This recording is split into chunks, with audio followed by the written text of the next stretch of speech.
जय श्री राम दोस्तों। आइए आज हम जानते हैं भगवान श्री राम की जन्म कथा। तो त्रेता युग में अधर्म अपने चरम पर था। रावण के अत्याचारों से पृथ्वी कांप उठी थी। देवता, ऋषि और साधु अत्यंत दुखी थे। देवताओं ने आर्त स्वर में भगवान नारायण से प्रार्थना की, हे प्रभु, हमारी रक्षा कीजिए, रावण के अत्याचारों से हमें मुक्ति दिलाइए।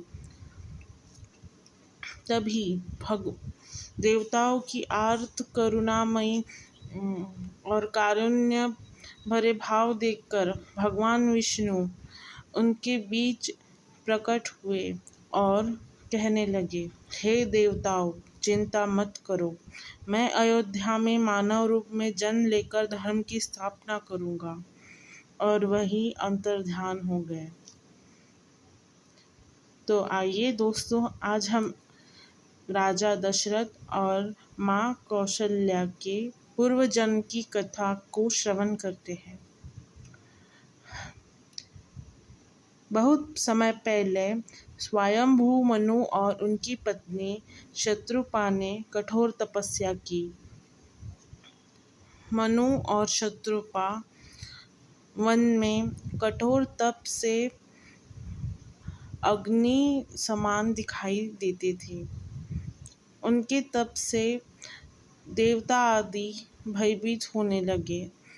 उन्हें सभी ने आकर वर देने की चेष्टा की, पर उन्होंने कदापि वह वर स्वीकार न करते हुए भगवान की प्रतीक्षा में कई हजारों वर्षों तक तपस्या करते रहे।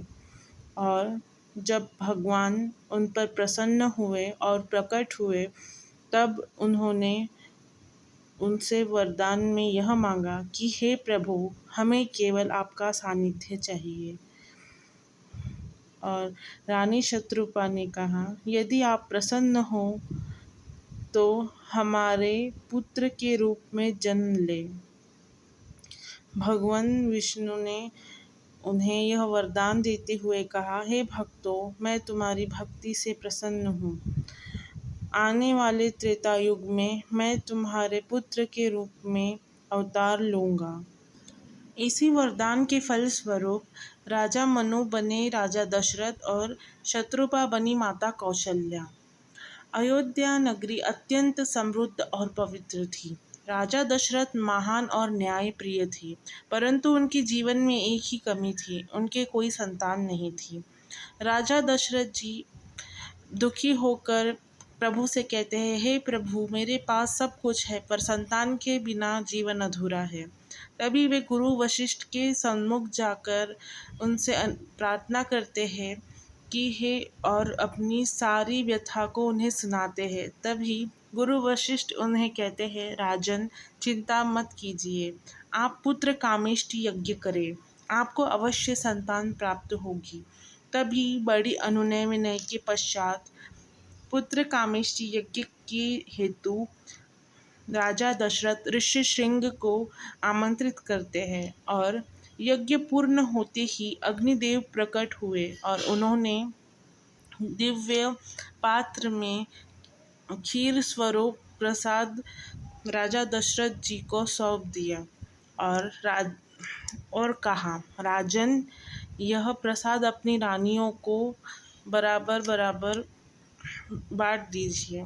और राजा दशरथ जी ने भी वैसे ही किया। अग्निदेव की आज्ञा से सभी रानियां प्रसाद ग्रहण करती है और उसके पश्चात 9 महीने बीत जाते हैं और वह शुभ समय आ जाता है जहां भगवान श्री राम प्रकट होने वाले होते हैं।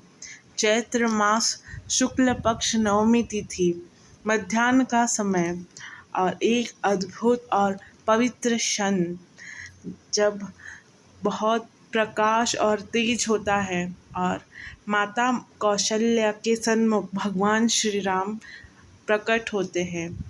भगवान राम दिव्य रूप में प्रकट होते हैं और तुलसीदास जी इसी क्षण को विस्तृत करते हुए कहते हैं कि भय प्रकट कृपाला, दीन दयाला, कौशल्या हितकारी। हर्षित महतारी मुनि मनहारी अद्भुत रूप विचारी। माता कौशल्या प्रसन्न हृदय से गदगद होकर भगवान से कहती है, हे प्रभु, आप स्वयं मेरे पुत्र के रूप में प्रकट हुए हैं, मैं धन्य हो गई। भगवान राम मधुर स्वर में माँ से बोलते हैं, माता, मैं आपके प्रेम के कारण आया हूँ। और माता उनसे विनती करती है कि हे प्रभु, आप मुझे कृपया अपने बाल रूप के दर्शन दीजिए। माँ कौशल्या की विनती सुन भगवान राम बाल रूप में अवतरित होते हैं और इसी के साथ माता कैकेयी को भरत, सुमित्रा मैया को लक्ष्मण और शत्रुघ्न, ऐसे तीनों माताओं को 4 पुत्र प्राप्त हुए। चारों भाई धर्म और प्रेम के प्रतीक बने और यह वार्ता अयोध्या वासियों को पहुंच गई थी और वो आनंद और उल्लास में भर के नृत्य करने लगे। साथ ही देवताओं ने भी पुष्प की वर्षा की, लोग नाचने गाने लगे, हर घर में दीप जलाए गए। तो दोस्तों, इस प्रकार रामचरितमानस में वर्णित राम जन्म हमें यह सिखाता है, जब भी अधर्म बढ़ता है भगवान अवतार लेते हैं। सच्ची भक्ति और तपस्या का फल अवश्य मिलता है। जय श्री राम दोस्तों।